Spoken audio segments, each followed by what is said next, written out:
Namaste, Hamisha खुश रहो बिटिया. My name is Manisha Singh. Today I am teaching you WTO and SPS, that is sanitary phytosanitary measures. The agreement on the application of sanitary and phytosanitary measures is the SPS agreement entered into the force with the establishment of World Trade Organization in 1st January 1995. The Uruguay round of multilateral trade negotiations signed in Marrakesh on 15th April 1994, the first final act was framed. SPS agreement and others contained in the final act, along with the general agreement on tariffs and trade as amended, are part of the treaty which established the World Trade Organization, and the WTO superseded the GATT as the umbrella organization for international trade. During the Uruguay round of negotiations, countries realized that consequent for the reduction in tariffs and removal of barrier in the trade,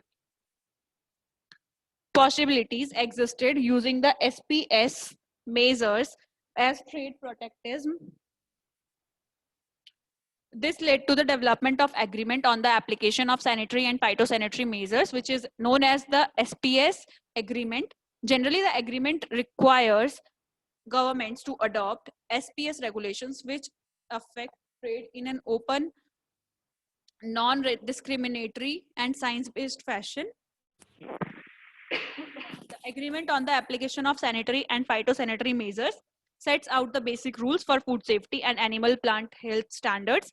The basic aim of the SPS agreement is to maintain the sovereign right of any government to provide the health level of health protection it deems appropriate, but to the level of health protection it deems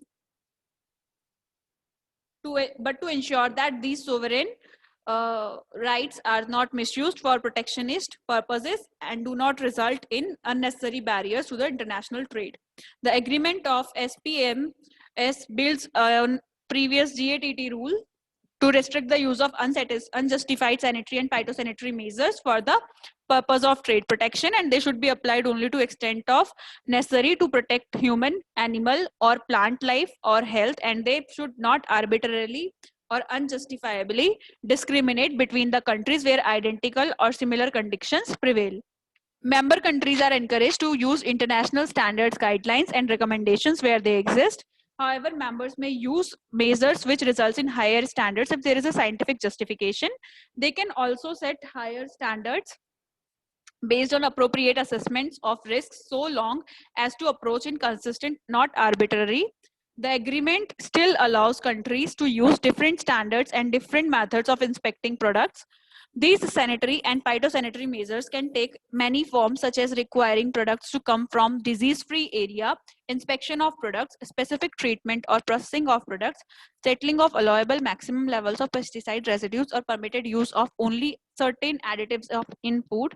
Then sanitary, that is human and animal health, and phytosanitary measures apply to domestically produced food or local animal and plant diseases, as well as to products coming from other countries.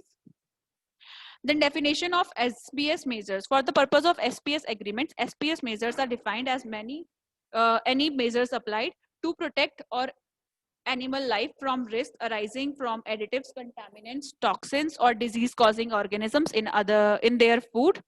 Then to protect the human life from plant or animal carried diseases, to protect animal or plant life from pesticides, pests, disease, or disease causing organism, to prevent or limit any other damage to a country from the entry, establishment, or spread of the pests. What is the scope of SPS agreement? The SPS agreement covers all the measures to protect the human or animal health from foodborne risks, human health from animal or plant carried diseases, and animals and plants from pests or diseases. The scope of SPS agreement has got close relationship with yet another WTO agreement, the technical barrier to trade treatment trade agreement, with a clear distinction between these two. The TBT agreement ensures that all technical regulations, voluntary standards, and all the procedures are met, except when these are sanitary and phytosanitary measures. as defined by the SPS agreement. Then what are the principles of SPS agreement?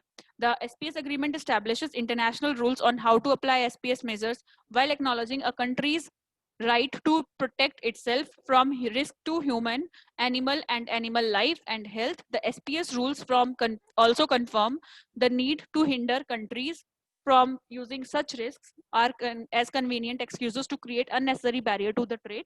The rationale of the agreement is to allow the valid protection of life and health to take place while avoiding giving rise to illegitimate protectionism. Hope you all are satisfied with this session. This session is powered by Digital Version 2.0, Jyoti Vidyapeeth Women's University, Jaipur. If you have any query, please mention it in a comment box. I will resolve them whenever we have a live session. Thank you so much for watching this video.